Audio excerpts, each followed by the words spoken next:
কোরআন শরীফ হাতে নিয়ে শপথ করলে কি শপথ হবে? আমাদের দেশে অনেকে কোরআন ছুঁয়ে শপথ করি আমরা, না?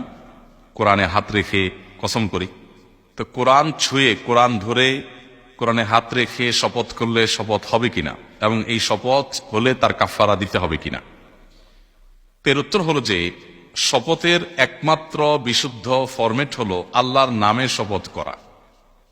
আল্লাহর নামে শপথ ছাড়া শপথের আর কোনো বিশুদ্ধ ফরম্যাট ইসলামে নাই। নবী করিম সাল্লাল্লাহু আলাইহি ওয়াসাল্লাম বলেছেন, মান আরাদা আন ইয়াহলিফা ফালইয়াহলিফ বিল্লাহি আও লিয়াসমুত। যে শপথ করতে চায় সে আল্লাহর নামে শপথ করবে, আর না হয় সে চুপ থাকবে, অন্য কারোর নামে শপথ করতে পারবে না। তো এই জন্য আল্লাহর নামে আমাদেরকে শপথ করতে হবে। আল্লাহর শপথ, রহমানের শপথ, রহিমের শপথ, কাবার মালিকের শপথ, তার শপথ যার হাতে আমার জীবন, তার শপথ যিনি আমাকে সৃষ্টি করেছেন, তার শপথ যিনি আমার পালনকর্তা, আসমান জমিনের মালিকের শপথ। এইভাবে শপথ করা যায়। এগুলো সবগুলো করে ফেলে আল্লাহর নামেই শপথ হয়। এছাড়া আমাদের দেশে অনেকে দেশের মাটি ছুঁয়ে, সন্তানের মাথা ছুঁয়ে, দোকানদার ক্যাশ বাক্স ছুঁয়ে, গাড়ির চালক তার স্টিয়ারিং হুইলটা ছুঁয়ে, অনেকে নিজের মাথা ছুঁয়ে, মায়ের মাথা ছুঁয়ে, এরকম বিভিন্ন ছোঁয়াছুঁয়ি করে শপথের অনেক কসরত আমাদের সমাজে হয়। এগুলোর একটাও শপথ বিশুদ্ধ শপথ না।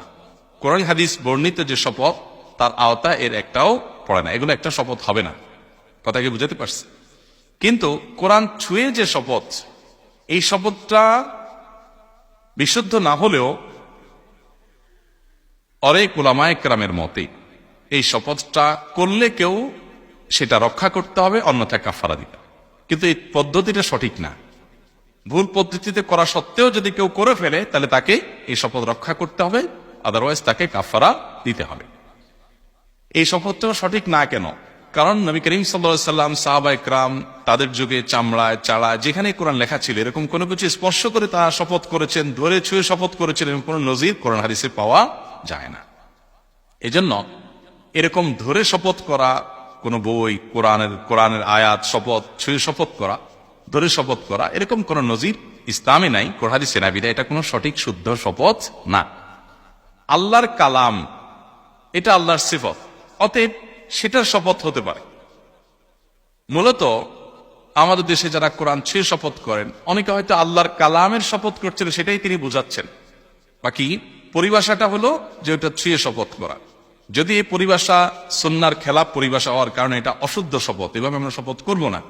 তথাপি যদি কেউ করে ফেলে, যেহেতু এটাকে ঘুরিয়ে ফিরিয়ে শপথের ক্রাইটেরিয়ায় ফেলা যায়, অর্থাৎ আমাদের পরিভাষা এটাকে আল্লাহর কালামের শপথ, আল্লাহর সিফাতের শপথ হিসাবে গণ্য করা হয়।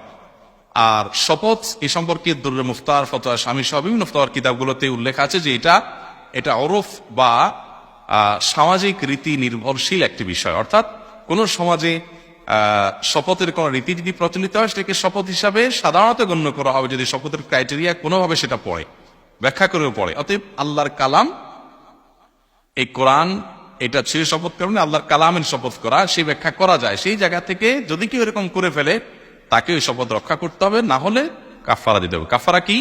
10 জন মিসকিনকে শপথ যদি ভঙ্গ করেন আপনি, তাহলে কাফারা হলো আপনি ভবিষ্যতে কোনো কাজ করবেন বলছেন শপথ করে, আল্লাহর কসম এটা করবো, কিন্তু করলেন না, তাহলে আপনাকে 10 জন মিসকিনকে খাদ্য দিতে হবে।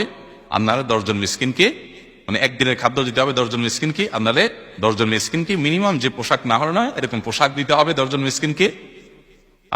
আর না হলে 3 দিন রোজা রাখতে হবে। তাহলে সেক্ষেত্রে শপথের কাফারা আদায় হবে। আর এ ধরনের শপথ, অর্থাৎ কোরআন ছুঁয়ে শপথ, এটা মূলত আমরা সাধারণত দেখি খ্রিস্টানদের মধ্যে, তারা বাইবেল ছুঁয়ে শপথ করে, অন্যান্য ধর্মাবলম্বীদের মধ্যে বিভিন্ন ধর্মগ্রন্থ। এটা যে বা যারাই চালু করুক না কেন, এ ব্যাপারে নিশ্চিত যে এটা কোনো ইসলামের পদ্ধতি, শপথের পদ্ধতি না। বিধায় আমরা অ্যাভয়েড করব, আমরা মুখে শপথ করব। আমাদের দেশে সাধারণত মানে বিষয়টাকে ওয়েটফুল করার জন্য, বিষয়টাকে খুব বেশি গুরুত্ব বোঝানোর জন্য আমরা মুখে শপথ করলে মনে হয় যে না, শপথটা মনে হয় একটু আদা আদা আছে, এই জন্য কোরআন ছয়। এই পদ্ধতিটা থেকে আমাদের বেরিয়ে আসতে হবে। এটা কোনো সঠিক পদ্ধতি বুঝাতে পারছি? যদি এ বিষয়ে শেখ মোহাম্মদ সাল্লাহ মুহাজির হাফিজাহুল্লাহ, শেখ ইবনে উসাইমিন রাহমাতুল্লাহ আলাইহি, ওনাদের মত হলো যে কোরআন ছুঁয়ে শপথ করলেও কাফারা দিতে হবে না, কিন্তু দেওয়ার মতটাই নিরাপদ এবং আমার কাছে অধিকতর যুক্তিযুক্ত এবং বিশুদ্ধ মনে হয়।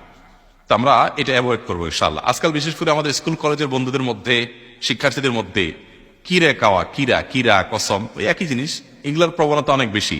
আল্লাহর কিরা, অমুকের কিরা, তমুকের কিরা, সারাদিন পোলাপান কোথায় কোথায় কিরা খায়। কত যে কসমের কাফারা জমে গেছে এদের জীবনে একমাত্র আল্লাহ তাআলা জানে। অতএব আল্লাহর নামকে এটাকে আমরা হেলায় পরিণত করবো না, যে আল্লাহর নাম নিয়ে আমি যা তা বলে বেড়াবো, যেখানে সেখানে বেড়াবো। আল্লাহ সুবহানাহু ওয়া তাআলা আমাদেরকে আল্লাহর নামের আজমত, আল্লাহর নামের বড়ত্ব এবং তার প্রভাব এটা বোঝার তৌফিক দান করুন।